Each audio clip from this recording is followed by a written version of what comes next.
안녕하세요. 반갑다 교리아의 이기덕 목사입니다. 2주차 강의를 시작하겠습니다. 먼저 1주차 강의 후기를 잠깐 보도록 하겠습니다. 목사님, 강의가 좋습니다. 별표하고 메모하고 학생 기분이 납니다. 다시 학생이 되어 부담도 있고 재미도 있습니다. 달서구의 성도님께서 후기를 보내주셨습니다. 목사님, 성수학당 강의를 듣고 노트 필기도 했습니다. 문제제를 들고 와서 풀고 있어요. 꼭 필요한 강의네요. 2주차도 기대합니다. 동고에 계신 성도님께서 보내주셨습니다. 이번에 열심히 해서 성수학당을 통해 변화되고 깨달음을 얻고 싶네요. 목적을 주님께 두는 삶이 정말 쉽지 않네요. 또다시 회개하고 반성함을 고백합니다. 북부에 있는 성도님께서 보내주셨습니다. 네, 1주차 강의를 통해서 벌써 삶의 변화가 일어나는 것 같습니다. 우리 성도님들의 기대와 변화가 있기를 소망합니다. 1주차 복습을 잠깐 하도록 하겠습니다. 1주차 복습입니다. 존재는 인간에게 목적이 있다라고 하는 것이죠. 소요리 문답은 어떤 존재이든지 그가 존재하는 목적이 있어야 존재의 의미가 있다는 전제 위에서 시작하고 있습니다. 소요리 문답 1문, 2문, 3문은 굉장히 중요합니다. 성경은 절대의 진리는 존재한다. 그리고 창조주에 의해 지음을 받을 때 특별한 목적과 이유가 있기에 지음을 받았다. 그리고 절대적인 삶의 목적이 있어야 그 삶이 가치가 있다라고 말했죠. 그런데 무신론자와 유물론자는 뭐라고 얘기했습니까? 절대 진리란 없다. 세상은 그저 존재하고 인생의 목적은 내가 찾는 것이다. 내 만족, 내 행복, 내 것이다. 라고 말하면서 나와 너는 다름으로 존재의 목적도 서로 다르다. 상대주의를 얘기하는 것이죠. 그렇습니다.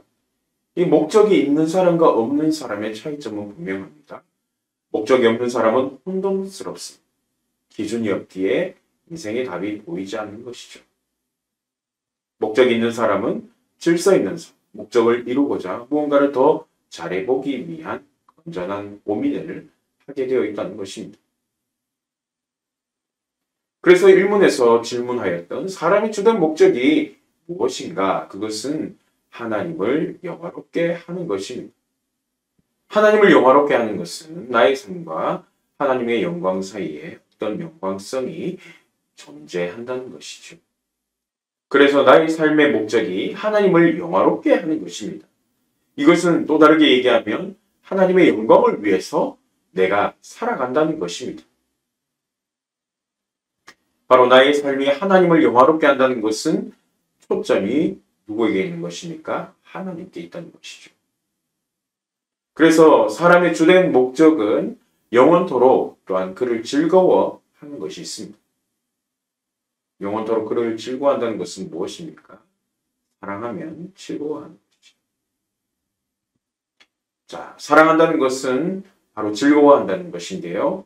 그것은 하나님, 그분 자신을 사랑하고 그분과 함께 있는 것을 좋아하는 것. 우리가 하나님을 진정으로 사랑하게 될 때 그때 느낄 수 있는 감정을 보고 바로 즐거워하다라고 말로 표현하는 것입니다.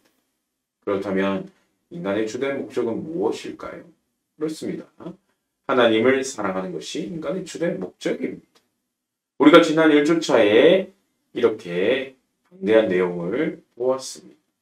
소요리 문답에서 존재하고 있는 1문, 2문, 3문의 개념이 바로 잡혀야 이 소요리 문답을 계속 이해할 수 있는 데 도움이 될 것입니다. 1문에 지나서 2문과 3문을 시작해 보도록 하겠습니다. 2문과 3문은 성경에 대해 말하고 있습니다. 우리는 흔히 성경에 대해서 말할 때 하나님의 뜻을 우리가 어떻게 알 수 있을까? 성경은 신화가 아닌가요? 너무 오래된 책이라 적용하기 힘들지 않나요?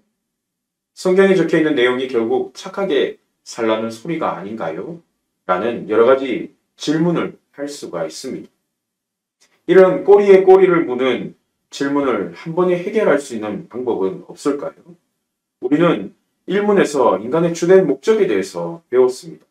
그렇다면 이제 그 목적을 어떻게 하면 되는지 우리가 그 방법을 배울 차례입니다. 이문의 학습 목표는 하나님께서 인간에게 목적도 주셨지만 그 목적을 위한 방법까지도 구체적으로 지시하셨다는 것입니다. 이문에서 공부할 내용은 목적을 주신 분이 그 방법까지도 바로 지시하셨다는 것이지. 오늘 우리가 보아야 할 이문을 잠깐 보도록 하겠습니다. 이문의 내용은 바로 하나님께서 지시하신 유일한 규칙에 대한 내용입니다. 하나님께서 우리에게 유일한 규칙을 주셨다. 그것은 하나님의 말씀이고 그 말씀은 어디에 있는가? 구약과 신약 성경에 있다라고 하는 것입니다. 자, 한번 질문을 읽어볼까요? 하나님께서 어떤 규칙을 주셔서 우리에게 지시하셨나요?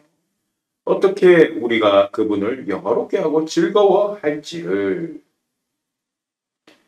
답은 무엇입니까? 하나님의 말씀, 곧 구약과 신약 성경에 담겨있는 말씀이 우리에게 지시하시는 유일한 규칙입니다. 어떻게 우리가 그분을 영화롭게 하고 즐거워할지를. 자, 말씀에 관련된 구절을 한번 살펴보겠습니다. 디모데후서 3장 16절입니다. 모든 성경은 하나님의 감동으로 된 것으로 교훈과 책망과 바르게 함과 의로 교육하기에 유익하니. 에베소서 2장 20절입니다. 너희는 사도들과 선지자들의 터 위에 세우심을 입은 자라 그리스도 예수께서 친히 모퉁이 돌이 되셨느니라. 요한일서 1장 3절에서 4절입니다. 우리가 보고 들은 바를 너희에게도 전함은 너희로 우리와 사귐이 있게 하려 하니 우리의 사귐은 아버지와 그 아들 예수 그리스도와 함께 함이니라. 자, 그럼 사람의 주된 목적인 하나님을 말하고 있는 것이지요. 우리는 여기서 이 방법론을 배우게 될 것입니다. 이 방법론은 바로 성경에서 무엇을 지시하고 있는지, 규칙이 무엇인지 알려주는 것입니다. 이 문에서 먼저 살펴보아야 할 것은 바로 하나님께서 지시하신 유일한 규칙입니다. 그것은 하나님의 말씀이라고 합니다. 인간의 주된 목적입니다. 하나님을 즐겁게 하고 그를 즐거워하는 것이 무엇입니까? 그래, 그렇게 하고 싶어. 또 어떤 생각이 듭니까? 그 목적이 마음에 든다. 그러면 어떻게 해야 되죠? 그래, 나도 그렇게 따르고 싶다. 그러면 어떻게 해야 하지? 우리는 여기서 왜 그 방법을 물어봐야 할까요? 하나님에 대한 인식은 시간이 지나면 자연스럽게 알 수 있다거나 경험을 통해 알 수 있는 영역이 아닙니다. 우리가 하나님에 대해서 스스로 알고 싶다고 하여서 스스로 알게 되는 게 아니란 말입니다. 무언가 방법이 있다는 것이죠. 인간은 어떻습니까? 인간은 모를 수밖에 없습니다. 인간은 스스로는 알 수가 없는 것이죠. 그래서 그 규칙 없이는 우리는 하나님을 제대롭게 영화롭게 할 수도 없고 그를 즐거워할 수도 없다는 것입니다.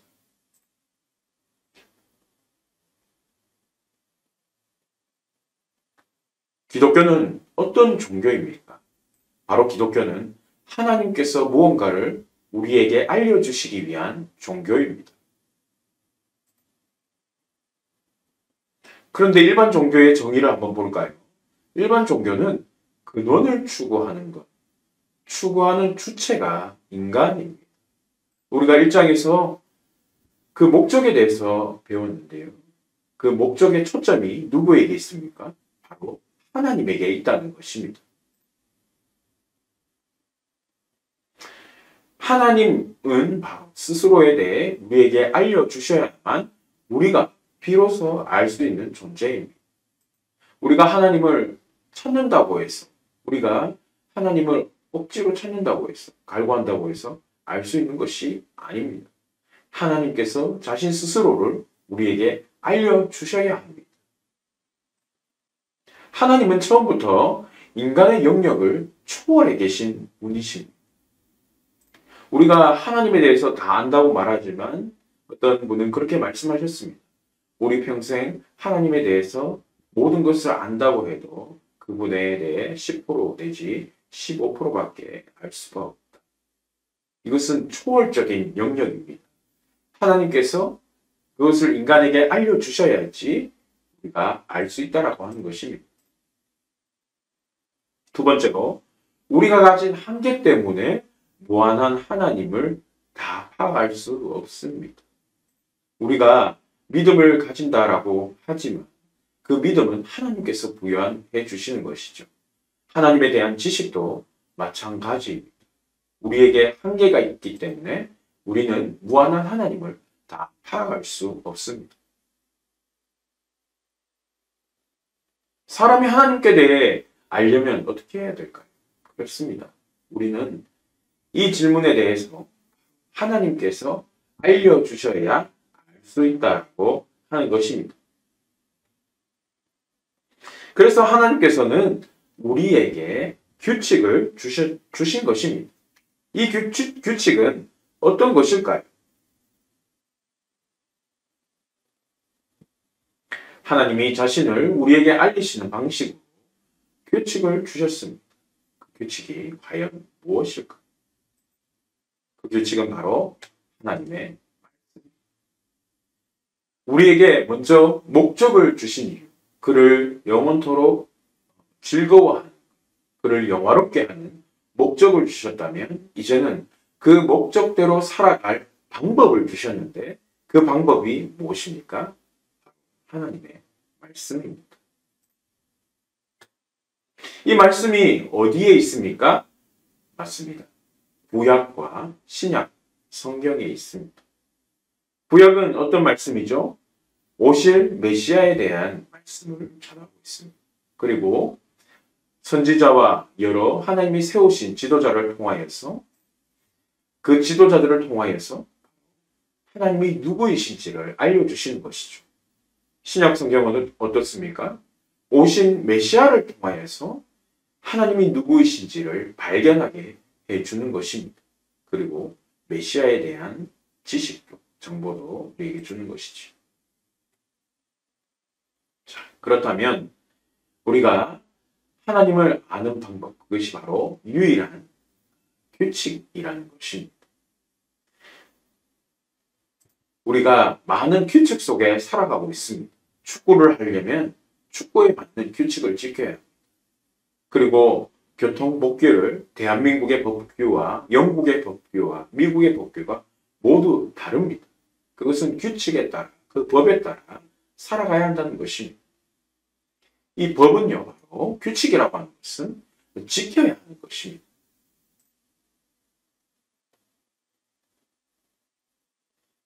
자, 우리는 그런 전제에 관하여서 이렇게 말할 수 있습니다. 하나님께서 유일한 규칙을 주셨고 그것이 성경에 담겨 있다라고 말하는 것입니다.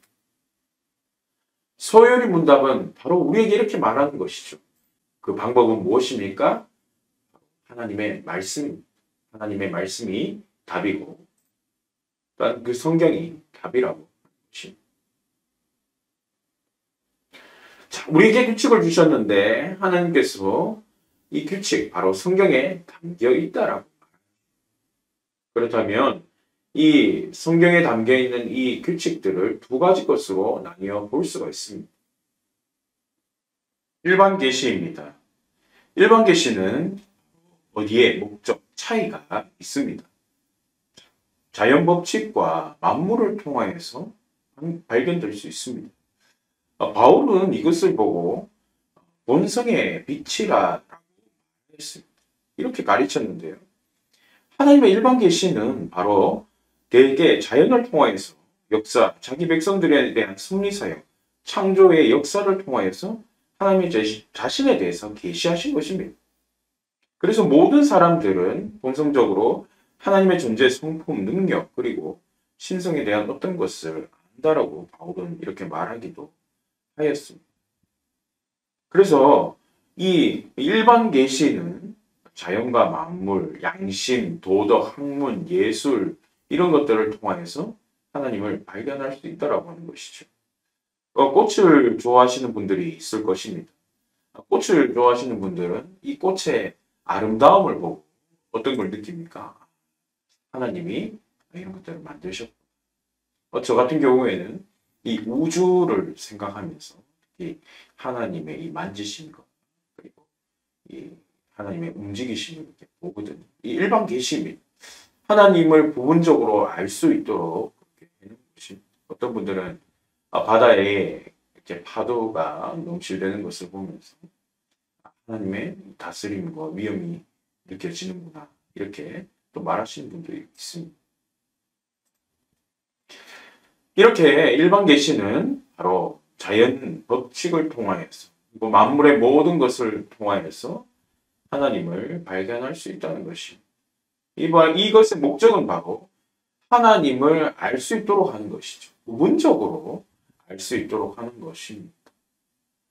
그런데 이것이 특별 계시와 차이점이 있죠. 그것은 바로 하나님을 부분적으로 알 수 있기 때문에 완전히 알 수 없다는 사실입니다. 이처럼 일반 계시는 하나님을 알 수 있을 만한 본성의 빛을 우리에게 부여해 주셨다라고 하는 것을 알려주고 있습니다. 특별 계시입니다. 특별 계시는 무엇입니까? 바로 성경입니다. 이 성경은 하나님께서 자신의 영감을 통해서 우리에게 부여해 주신 것이죠. 그래서 하나님은 이러한 방식으로 자신을 계시하시고 교회 안에 선언하시기를 선택하신 것입니다. 그래서 이 특별 계시는 하나님에 대한 참된 지식을 알려주시기 위한 바로 성경을 통하여서 구원을 또한 알 수 있도록, 알 필요가 있도록 계시해 주신다는 것입니다. 그런데 특별 계시는 일반 계시와 다릅니다. 무엇이 다를까요? 하나님을 온전히 알도록 이렇게 해놓은 특별 계시는 하나님을 모두 알 수 있도록, 이것은 100%를 얘기하는 것입니다. 우리는 성경을 통하여서, 구약 성경을 통하여서 하나님 전부를 알 수 있게 해주셨습니다. 우리는 신약 성경을 통하여서 예수 그리스도를 통하여 하나님의 성품을 보여주신 것이죠. 그래서 이 특별 계시는 바로 하나님을 전부 알 수 있도록 성경에 기록해 둔 것이다. 이렇게 보면 되겠습니다. 간단하게 설명해 드렸습니다. 하나님을 영화롭게 하고 즐거워하는 방법 여러 가지가 있죠. 예술, 양심, 도덕, 선행, 지혜, 정치, 과학 이것을 뭐라고요? 맞습니다. 일반 계시라고 말할 수 있습니다. 그렇다면 그 아래에 있는 성경은 무엇입니까? 하나님을 완전하게 알 수 있도록. 오늘 이 성경에 관하여서 일반 계시와 특별 계시 굉장히 중요한 부분입니다. 이것을 잘 기억해 두시면 좋을 것 같습니다. 이제 2주차 1강 문제를 알려드리겠습니다. 1번입니다. 하나님의 뜻을 인간이 알도록 하기 위해 왜 꼭 성경이 필요할까요? 오늘 우리가 보았던 이 1문의 강의를, 2문의 강의를 생각하면서 한번 답을 적어보시기 바랍니다. 2번, 성경의 핵심 내용이 무엇이냐고 물으면 이제 어떻게 대답해 줄 수 있을까요? 그렇습니다. 우리는 하나님께서 우리에게 이 성경을 허락해 주신 것은 1문에 해당하는 목적 다음에 바로 방법을 주셨다라고 해요. 그 방법이 무엇입니까? 규칙을 다해 주신 거죠. 그 규칙이 무엇일까요? 오늘 우리가 함께 공부하였던 이 1강을 잘 기억하시면서 답을 한번 적어보시기 바랍니다. 네, 이제 2주차 첫 강의 1강을 마치게 되었습니다. 함께 준비하시고 열심히 집중해 주신 모든 분들에게 말씀드립니다. 수고하셨습니다.